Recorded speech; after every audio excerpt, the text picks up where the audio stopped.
Mga kabarya, mayroon mo kayong hawak nito mga kabarya, no? Ayan ang ating barya. So, kung may hawak na kayo nito mga kabarya, one dine, ito po ay United States mga kabarya.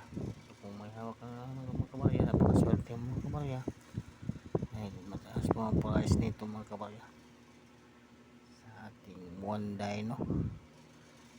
So yan po mga kabarya ang ating one dine po ay United States. Swerte mo kung may hawak na kakaitong mga kondisyon mga kabarya, mahal ito mga kabarya, no? Yan. So tingnan nyo sa inyong mga collection, baka mayroon kayong hawak, no, na ating mga barya ay nagtaasan ng mga price mga kabarya. So yan sa ating harap, yung one dine United States, taas ng price na pagkakanda ang kondisyon ay parang proof mga kabarya, proof, no? At yung ating 1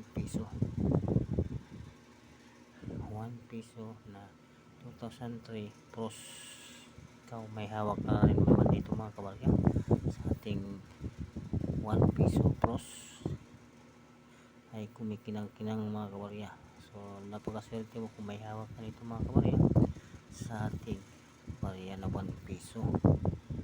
So ayan po mga kabarya, so kumakinang po ang ating 1 piso. Ay special po ito ang materialis na ginagamit mga kabarya. Kaya kung mayroon kayo nito, kung lang pakawalan, dahil darating ang araw yan, ay hanapin yan sa mga kolektor mga kabarya. So yan po ang ating barya, no? So ang ating barya na 1 piso o si Rizal ang naka 14 mga kabarya. So ito po ay 2003 na 1 piso. Ito po yung kunti lang ang ginawa mga kabarya sa ating barya, no? Kung may hawak kayo mga kabarya, huwag mo nang pagkawalan, dahil yan po ay hanapin sa kolektor yan pagdating ng araw mga kabarya. So yan po ang ating update ngayon sa inyo mga kabarya, na ating nasa liksik. Kaya patuloy pa tayong manaliksik na baka tayo ay magbago ang ating buhay about sa ating mga koleksyon na barya. So hanggang dyan po ang update po kabarya. Maraming salamat sa inyong panood. Thank you for watching.